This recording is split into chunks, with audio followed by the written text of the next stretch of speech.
कभी कभी जब हम रात के आसमान को देखते हैं तो हमें बस छोटे छोटे चमकते बिंदु दिखाई देते हैं, शांत, स्थिर, जैसे वे हमेशा से वहीं हों।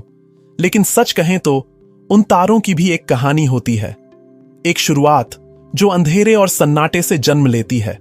ब्रह्मांड के विशाल खालीपन में, जहां सब कुछ ठंडा, धुंधला और लगभग मौन है, वहीं कहीं तैरते रहते हैं गैस और धूल के विशाल बादल। इन्हें वैज्ञानिक आणविक बादल कहते हैं। ये बादल साधारण नहीं होते। इनके भीतर हाइड्रोजन, हीलियम और सूक्ष्म धूल के कण मिलकर एक अजीब सी रहस्यमय चादर बना लेते हैं और फिर बहुत धीरे धीरे, किसी हल्की सी हलचल से, किसी दूर के सुपरनोवा के झटके से या बस अपने ही गुरुत्वाकर्षण के भार से इस बादल के कुछ हिस्से सिमटना शुरू कर देते हैं, जैसे कोई अदृश्य हाथ उन्हें भीतर की ओर खींच रहा हो। ये सघन क्षेत्र, जिन्हें कभी कभी वैज्ञानिक प्यार से तारकीय नर्सरी कहते हैं, वास्तव में ब्रह्मांड की प्रसूति कक्ष होते हैं। यहीं अंधेरे और ठंडे गैस के बीच एक नए तारे का बीज जन्म लेता है। जैसे जैसे गैस और धूल उस छोटे से केंद्र में जमा होने लगती है, वह और घना और गर्म होता जाता है। धीरे धीरे वहां एक प्रोटोस्टार बनता है, एक ऐसा तारा जो अभी पूरी तरह तारा नहीं बना है, लेकिन बनने की राह पर है। यह प्रक्रिया लाखों साल लेती है। ब्रह्मांड के पैमाने पर यह पल भर जैसा है, लेकिन हमारे लिए लगभग अनंत। और एक दिलचस्प बात यह भी है, अधिकांश तारे अकेले पैदा नहीं होते। वे अक्सर परिवार में आते हैं। एक ही गैस बादल के भीतर कई तारे एक साथ जन्म लेते हैं। वे एक तारकीय समूह बनाते हैं, जैसे किसी कॉस्मिक शहर में नए नए घर बन रहे हों। कुछ तारे तो जोड़ी में भी जन्म लेते हैं। उन्हें हम द्विआधारी तारे कहते हैं, दो सूरज जो जीवन भर एक दूसरे की परिक्रमा करते रहते हैं। तारा निर्माण की यह पूरी कहानी सिर्फ तारों की कहानी नहीं है। यहीं से ग्रहों की कहानी भी शुरू होती है, सौर मंडल की कहानी, और कहीं न कहीं हमारी अपनी कहानी भी। क्योंकि जिस तारे की रोशनी में हम जी रहे हैं, हमारा सूर्य, वह भी कभी किसी शांत ठंडी तारकीय नर्सरी में जन्मा था।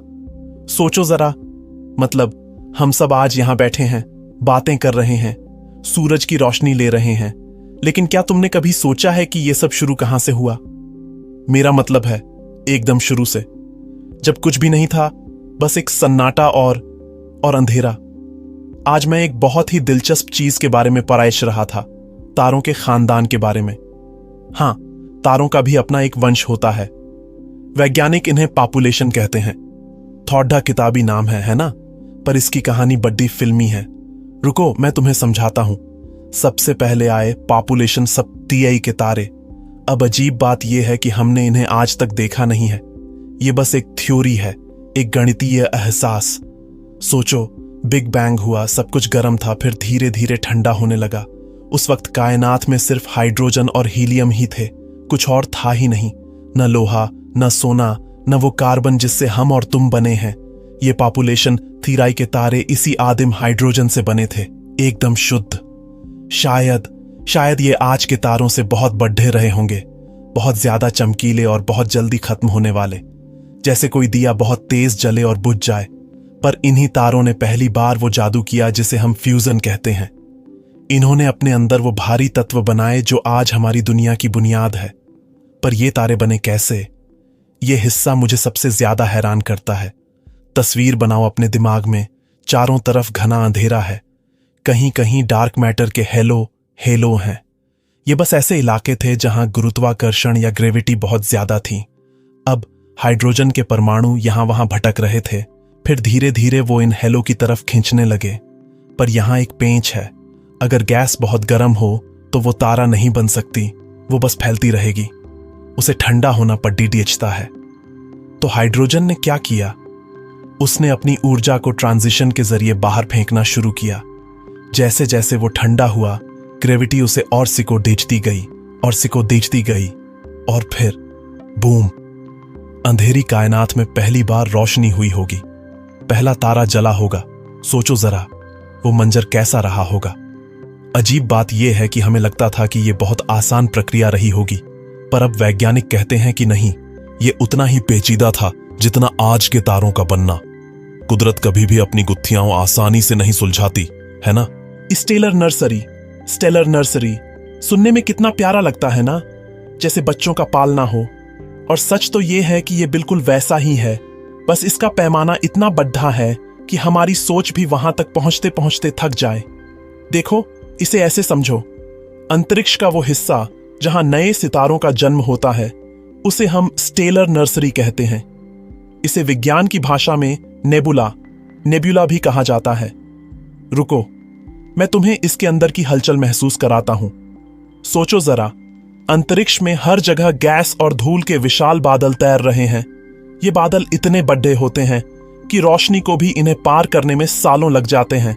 अब होता क्या है कि शायद किसी पास के पुराने तारे के फटने से, जिसे सुपरनोवा कहते हैं, एक शॉक वेव आती है, या फिर बस ग्रेविटी यानी गुरुत्वाकर्षण अपना खेल शुरू कर देता है। अजीब बात यह है कि ये बादल धीरे धीरे अंदर की तरफ सिमटने लगते हैं, जैसे कोई रुई के ढेर को मुट्ठी में भींच रहा हो। जैसे जैसे ये धूल और गैस, ज्यादातर हाइड्रोजन, सिकोड़ते जाते हैं, इनके केंद्र में गर्मी बढ़ने लगती है, बहुत ज्यादा गर्मी। रुको, मैं तुम्हें एक मजेदार बात बताता हूं। इस शुरुआती स्टेज को हम प्रोटोस्टार कहते हैं। ये अभी पूरा तारा बना नहीं है, बस बनने की कोशिश कर रहा है। ये बिल्कुल वैसा ही है जैसे एक बच्चा अपनी मां की कोख में पल रहा हो, धूल और गैस के इस घने पर्दे के पीछे छिपा हुआ। ये नर्सरी दिखती कैसी है? अगर तुम ओरियन नेबुला या ईगल नेबुला की तस्वीरें देखोगे तो तुम्हें रंग बिरंगे पहाड़दाह जैसे ढांचे दिखेंगे। वो रंग जानते हो कहां से आते हैं? लाल और गुलाबी ये चमकती हुई हाइड्रोजन गैस है। नीला ये वो धूल है जो पास के तारों की रोशनी को रिफ्लेक्ट कर रही है। काला ये वो हिस्सा है जहां धूल इतनी घनी है कि उसके पार कुछ नहीं दिखता। अजीब बात यह है कि ये नर्सरी जितनी खूबसूरत दिखती है उतनी ही हिंसक भी होती है। जब एक बड़ा तारा यहां जन्म लेता है तो उसकी प्रचंड गर्मी और रेडिएशन अपने आसपास की गैस को दूर धकेल देते हैं, जैसे कोई बच्चा पैदा होते ही अपने हाथ पांव मारकर अपनी जगह बना रहा हो। सोचो जरा, आज से 4.5 अरब साल पहले हमारा सूरज भी ऐसी ही किसी स्टेलर नर्सरी में पैदा हुआ होगा। उसके साथ शायद और भी सैकड़ों भाई बहन तारे रहे होंगे जो अब आकाश गंगा में कहीं दूर बिखर गए हैं। तो अगली बार जब तुम रात को आसमान में ओरियन शिकारी तारामंडल को देखो तो याद रखना कि उसकी तलवार के पास जो धुंधला सा धब्बा है वो असल में एक फैक्ट्री है। एक ऐसी फैक्ट्री जहां अभी इसी वक्त नए सूरज बन रहे हैं। ब्रह्मांड की विशालता में पिलर्स ऑफ क्रिएशन प्रकृति की एक ऐसी कलाकृति है जो हमें यह एहसास दिलाती है कि हम कितने छोटे हैं और यह सृष्टि कितनी भव्य है। यह असल में ईगल नेबुला के केंद्र में स्थित ठंडी आणविक गैस और धूल के विशालकाय हाथी दांत जैसे दिखने वाले स्तंभ हैं। जब हम इन्हें देखते हैं तो हमें लगता है कि हम पत्थर या किसी ठोस चीज को देख रहे हैं, लेकिन असल में यह हाइड्रोजन गैस और अंतरिक्ष की बहुत ही सूक्ष्म धूल है जो गुरुत्वाकर्षण की वजह से एक साथ जुड़ी हुई है। इन स्तंभों की भव्यता का अंदाजा आप इस बात से लगा सकते हैं कि इनमें से सबसे बाईं ओर वाला स्तंभ ही लगभग 4 प्रकाश वर्ष लंबा है। इसका मतलब यह हुआ कि अगर आप प्रकाश की गति से भी यात्रा करें तो आपको इस एक स्तंभ के नीचे से ऊपर तक जाने में 4 साल लग जाएंगे। यह पूरा क्षेत्र एक स्टेलर नर्सरी यानी तारों के पैदा होने का अस्पताल है। इन बादलों के अंदर गैस का घनत्व इतना बढ़ जाता है कि वे अपने ही भार के नीचे ढहने लगते हैं और गर्म होकर नए चमकते सितारों को जन्म देते हैं। दिलचस्प बात यह है कि ये स्तंभ जितने शांत दिखते हैं वहां का माहौल उतना ही उग्र है। पास में ही मौजूद नए और विशालकाय तारों से निकलने वाली पराबैंगनी अल्ट्रावायोलेट रोशनी इन स्तंभों को धीरे धीरे मिटा रही है। वैज्ञानिक भाषा में इसे फोटो इवेपोरेशन कहते हैं। यह बिल्कुल वैसा ही है जैसे तेज हवा के सामने रेत का टीला धीरे धीरे उड़ने लगता है। तो एक तरफ जहां इन स्तंभों के अंदर नए तारे बन रहे हैं, वहीं दूसरी तरफ बाहर की तपिश इन्हें खत्म कर रही है। जब 2022 में जेम्स वेब टेलीस्कोप ने इसकी दोबारा तस्वीर ली तो उसने हमें धूल के पार देखने की ताकत दी। जहां हबल टेलीस्कोप को केवल धूल के गहरे बादल दिखे थे, वहीं जेम्स वेब की इंफ्रारेड नजरों ने उन बादलों के भीतर छिपे हजारों नन्हे और लाल रंग के भ्रूण तारों प्रोटोस्टार्स को ढूंढ निकाला। यह नजारा हमें यह समझाता है कि ब्रह्मांड में कुछ भी स्थिर नहीं है। यह बात सुनने में किसी साइंस फिक्शन फिल्म जैसी लगती है, लेकिन सच तो यह है कि हम सब असल में तारों की धूल, स्टारडस्ट से बने हैं। पिलर्स ऑफ क्रिएशन में जो धूल और गैस आप देख रहे हैं, वही भविष्य के ग्रहों और शायद जीवन की नींव है। जब इन स्तंभों के भीतर गुरुत्वाकर्षण की वजह से गैस और धूल के बादल सिमटते हैं, तो केंद्र में एक तारा बनता है, लेकिन सारी धूल उस तारे के अंदर नहीं जाती। बहुत सारी धूल और भारी तत्व उस नए तारे के चारों ओर एक छपटी डिस्क, प्रोटोप्लैनेटरी डिस्क की तरह घूमने लगते हैं। करोड़ों सालों के दौरान यही धूल के कण आपस में टकराकर और युद्ध कर कंकड़ बनते हैं, फिर चट्टानें और अंत में पृथ्वी जैसे ठोस ग्रह। सबसे दिलचस्प हिस्सा रासायनिक, केमिकल है। इन स्तंभों के भीतर केवल हाइड्रोजन ही नहीं है, बल्कि पुराने मर चुके तारों से निकले कार्बन, ऑक्सीजन और लोहे जैसे तत्व भी मौजूद हैं। जब पिलर्स ऑफ क्रिएशन में नए तारे और उनके ग्रह बनते हैं, तो ये तत्व उन ग्रहों का हिस्सा बन जाते हैं। हमारी पृथ्वी पर मौजूद लोहा, हमारी हड्डियों में मौजूद कैल्शियम और हमारी नसों में दौड़ने वाले खून का हीमोग्लोबिन, ये सब अरबों साल पहले इसी तरह के किसी गैस के बादल या नेबुला का हिस्सा थे। यानी आज जो धूल हम इन स्तंभों में देख रहे हैं, वह अरबों साल बाद किसी नए सौर मंडल की मिट्टी, समंदर या शायद किसी जीवित कोशिका का हिस्सा बन सकती है। यह ब्रह्मांड का एक अनंत रिसाइकलिंग चक्र है, जहां एक तारे की मौत दूसरे जीवन का बीज बोती है। जब अंतरिक्ष में गैस और धूल का एक बहुत बड़ा बादल होता है, उसे प्रोटोस्टेलर क्लाउड कहते हैं।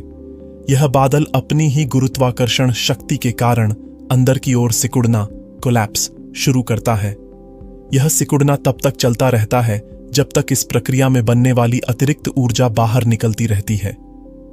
शुरुआत में यह ऊर्जा रेडिएशन, प्रकाश ऊर्जा के रूप में अंतरिक्ष में निकल जाती है, लेकिन जैसे जैसे बादल ज्यादा घना होता जाता है, वह अपनी ही रेडिएशन को बाहर जाने से रोकने लगता है। यानी बादल अपनी ही रोशनी के लिए अपारदर्शी, ओपेक बन जाता है। तब ऊर्जा बाहर निकालने के लिए दूसरा तरीका काम आता है। बादल के अंदर मौजूद धूल के कण गर्म होने लगते हैं। इनका तापमान लगभग 60-100 केल्विन तक पहुंच जाता है। ये धूल के कण फार इंफ्रारेड तरंगों में ऊर्जा बाहर भेजते हैं और इन तरंगों के लिए बादल पारदर्शी होता है। इस तरह धूल के कण बादल को और सिकुड़ने में मदद करते हैं। जैसे जैसे बादल सिकुड़ता है, उसकी घनत्व, डेंसिटी केंद्र की ओर बढ़ती जाती है। सबसे पहले बीच का हिस्सा इतना घना हो जाता है कि वह प्रकाश के लिए अपारदर्शी बन जाता है। यह तब होता है जब घनत्व लगभग 10-13 GCm3 तक पहुंच जाता है। इस समय केंद्र में एक छोटा घना क्षेत्र बनता है, जिसे फर्स्ट हाइड्रोस्टैटिक कोर कहते हैं। यहां पर गुरुत्वाकर्षण से हो रहा संकुचन कुछ समय के लिए रुक जाता है, लेकिन बाहर से गिर रही गैस इस कोर से टकराती है और शॉक वेव, धक्का तरंगें बनाती है, जिससे कोर और ज्यादा गर्म हो जाता है।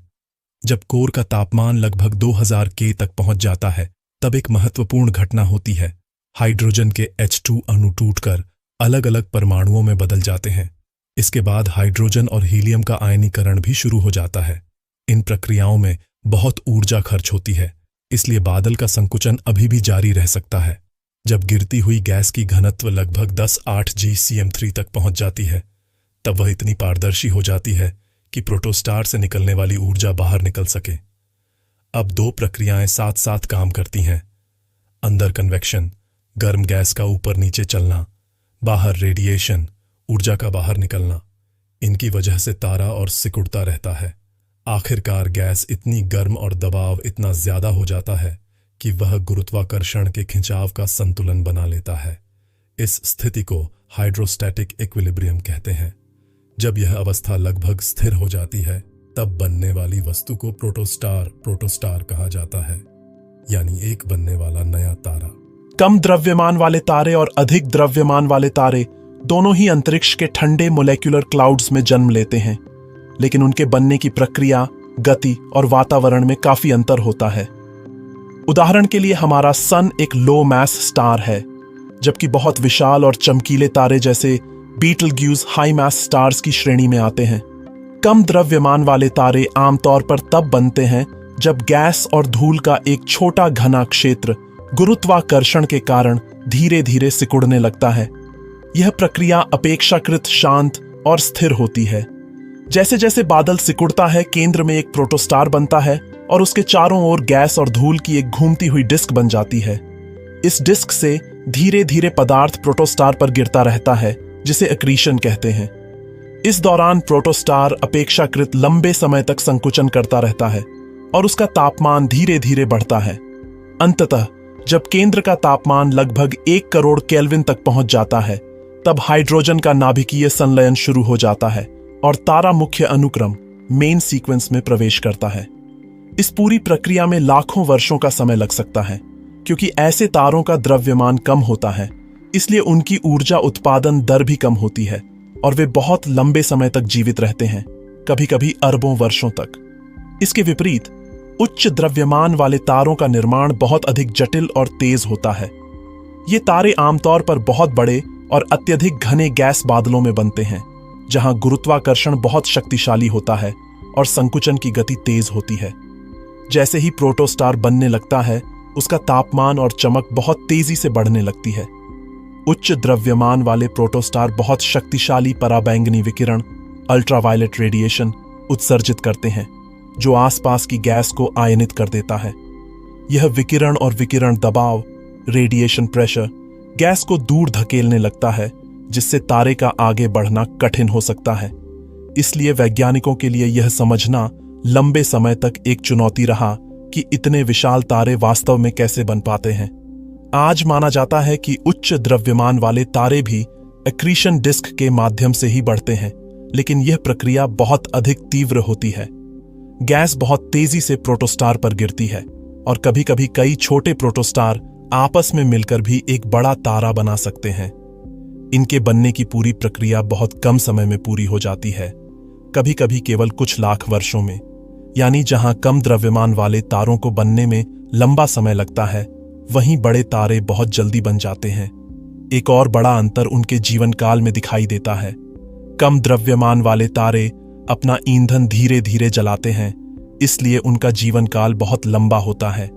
लेकिन उच्च द्रव्यमान वाले तारे अत्यधिक ऊर्जा पैदा करते हैं और हाइड्रोजन बहुत तेजी से खत्म करते हैं।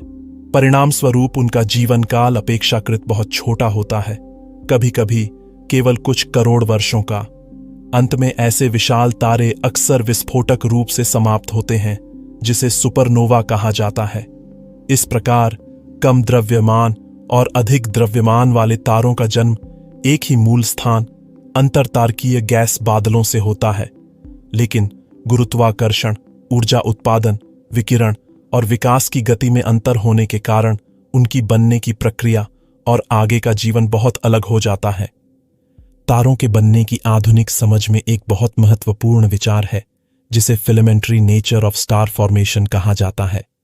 इसका अर्थ है कि तारे गैस के बादलों में इधर उधर बिखरे हुए तरीके से नहीं बनते, बल्कि अक्सर लंबी पतली धागे जैसी संरचनाओं फिलामेंट्स के अंदर बनते हैं।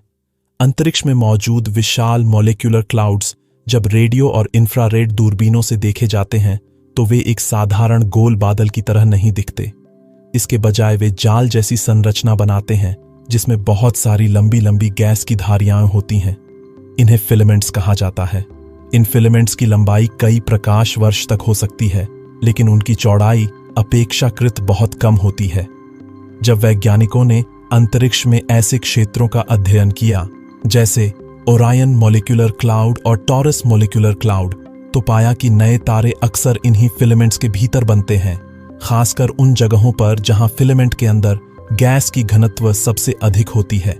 इस प्रक्रिया की शुरुआत तब होती है जब गैस और धूल के विशाल बादल के भीतर गुरुत्वाकर्षण अशांति, टर्बुलेंस और चुंबकीय क्षेत्र मिलकर गैस को संकुचित करते हैं।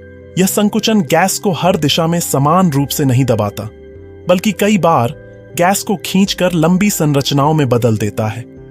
परिणाम स्वरूप बादल के अंदर एक जाल जैसी संरचना बन जाती है, जिसमें कई फिलामेंट्स एक दूसरे से जुड़े होते हैं। समय के साथ इन फिलामेंट्स के भीतर गैस धीरे धीरे इकट्ठी होती रहती है। जैसे जैसे गैस का द्रव्यमान बढ़ता है, फिलामेंट का गुरुत्वाकर्षण भी बढ़ता है। जब किसी फिलामेंट के भीतर द्रव्यमान एक निश्चित सीमा से अधिक हो जाता है, तो वह गुरुत्वाकर्षण के कारण टुकड़ों में टूटने लगता है। इस प्रक्रिया को फ्रैगमेंटेशन कहा जाता है। हर टूटे हुए घने हिस्से में एक छोटा घना कोर बनता है जिसे डेंस कोर कहा जाता है। यही डेंस कोर आगे चलकर एक प्रोटोस्टार में बदल जाता है। इस प्रकार फिलामेंट के अंदर कई कई घने कोर एक पंक्ति में बन सकते हैं। इसलिए जब हम ऐसे क्षेत्रों की तस्वीरें देखते हैं तो वे अक्सर मोती की माला, स्ट्रिंग ऑफ पर्ल्स की तरह दिखाई देते हैं, जहां फिलामेंट धागे जैसा होता है और प्रोटोस्टार्स मोतियों की तरह लगे होते हैं। एक और महत्वपूर्ण बात यह है कि फिलामेंट्स केवल तारे बनने की जगह ही नहीं होते, बल्कि वे गैस को तारे बनने वाले क्षेत्रों तक पहुंचाने का रास्ता भी बन सकते हैं। आसपास की गैस धीरे धीरे इन फिलामेंट्स के माध्यम से बहकर घने कोर तक पहुंचती है और उन्हें और अधिक द्रव्यमान देती है। इससे बनने वाले तारे का आकार और द्रव्यमान बढ़ सकता है। आधुनिक खगोल विज्ञान में यह समझ काफी मजबूत हुई है, खासकर यूरोपीय अंतरिक्ष एजेंसी की हर्शल स्पेस ऑब्जर्वेटरी द्वारा ली गई इंफ्रारेड तस्वीरों के बाद।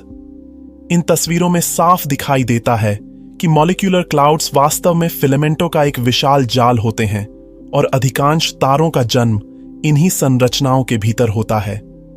आज वैज्ञानिक मानते हैं कि तारा निर्माण केवल एक साधारण गुरुत्वीय संकुचन की प्रक्रिया नहीं है, बल्कि यह एक जटिल नेटवर्क के भीतर होने वाली प्रक्रिया है, जहां गैस के फिलामेंट, टर्ब्यूलेंस, गुरुत्वाकर्षण और चुंबकीय क्षेत्र मिलकर नए तारों को जन्म देते हैं। ब्रह्मांड के संदर्भ में तारों का जन्म केवल नए चमकते पिंडों के बनने की घटना नहीं है, बल्कि यह ब्रह्मांड के विकास, उसकी संरचना और उसमें मौजूद पदार्थ के चक्र के बारे में गहरी जानकारी देता है। जब हम यह देखते हैं कि किसी गैस और धूल के बादल से एक नया तारा जन्म ले रहा है, तो वास्तव में हम ब्रह्मांड के उस सतत परिवर्तन को देख रहे होते हैं, जिसमें पदार्थ लगातार नए रूपों में व्यवस्थित हो रहा है। तारों का जन्म सबसे पहले यह संकेत देता है कि ब्रह्मांड स्थिर नहीं है, बल्कि एक गतिशील और विकसित होता हुआ तंत्र है।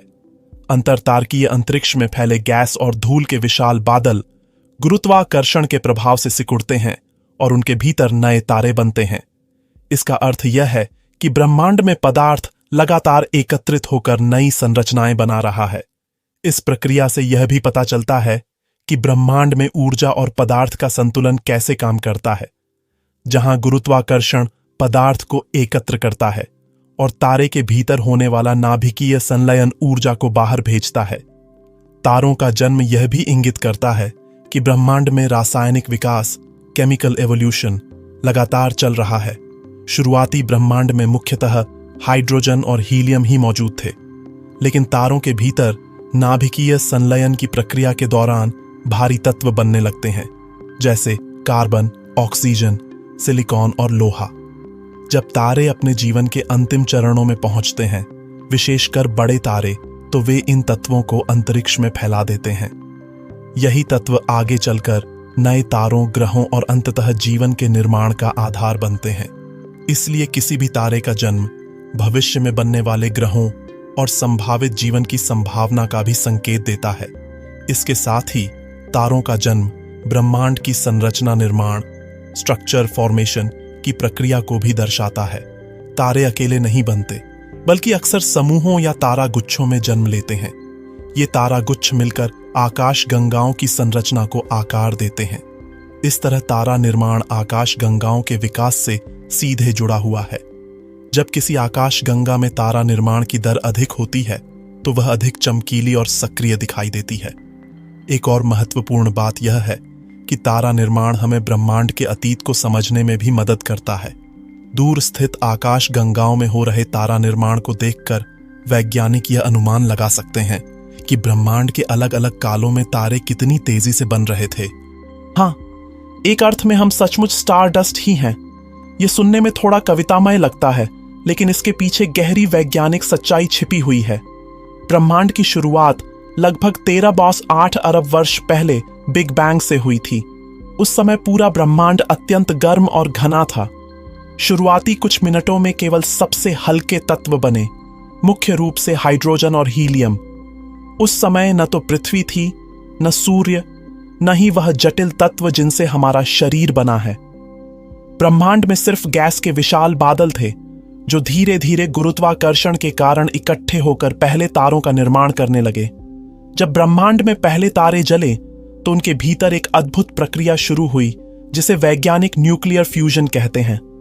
तारों के अत्यधिक तापमान और दबाव में हाइड्रोजन के परमाणु आपस में मिलकर हीलियम बनाते हैं और ऊर्जा पैदा करते हैं। लेकिन कहानी यहीं खत्म नहीं होती। बड़े और भारी तारों के भीतर यह संलयन आगे बढ़ता है और कार्बन, ऑक्सीजन, नाइट्रोजन, सिलिकॉन और अंततः आयरन जैसे भारी तत्व बनने लगते हैं। यही वे तत्व हैं जो आज हमारे शरीर, हमारी हड्डियों, हमारे खून और पृथ्वी की मिट्टी में मौजूद हैं।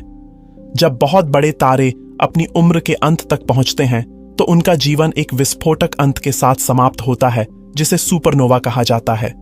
यह विस्फोट इतना शक्तिशाली होता है कि तारे के अंदर बने सारे भारी तत्व अंतरिक्ष में बिखर जाते हैं।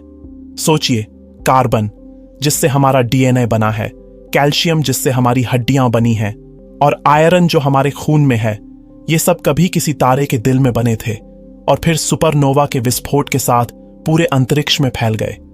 समय के साथ यही बिखरी हुई तारकीय धूल और गैस फिर से गुरुत्वाकर्षण के कारण इकट्ठी होने लगी और नए तारे तथा ग्रह बनने लगे। लगभग 4.6 अरब वर्ष पहले इसी प्रक्रिया से हमारा सौरमंडल बना और उसके केंद्र में जन्म हुआ सन का। उसी गैस और धूल के बादल से पृथ्वी बनी और पृथ्वी पर धीरे धीरे रासायनिक प्रक्रियाओं के माध्यम से जीवन विकसित हुआ। इसका मतलब यह है कि हमारे शरीर का हर परमाणु कार्बन, ऑक्सीजन, नाइट्रोजन, आयरन कभी न कभी किसी प्राचीन तारे के भीतर बना था। जिस कार्बन से हमारी त्वचा और कोशिकाएं बनी हैं, वह अरबों साल पहले किसी तारे के कोर में पैदा हुआ होगा।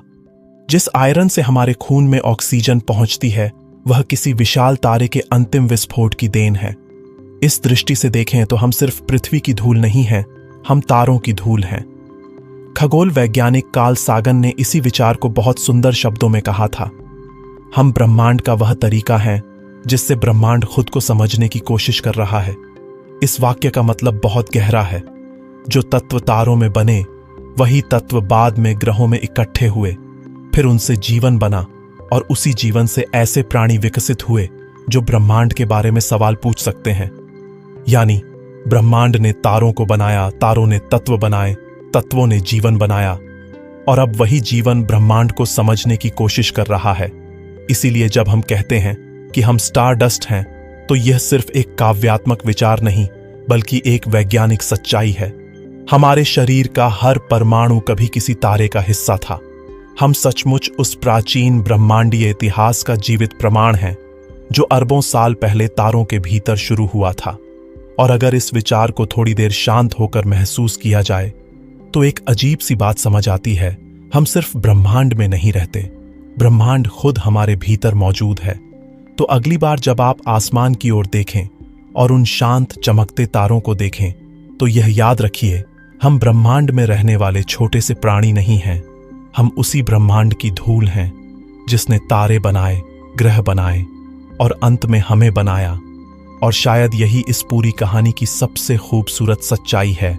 ब्रह्मांड ने तारों को बनाया, तारों ने तत्वों को बनाया, और उन्हीं तत्वों से बना जीवन आज आसमान की ओर देखकर पूछ रहा है, हम कहां से आए।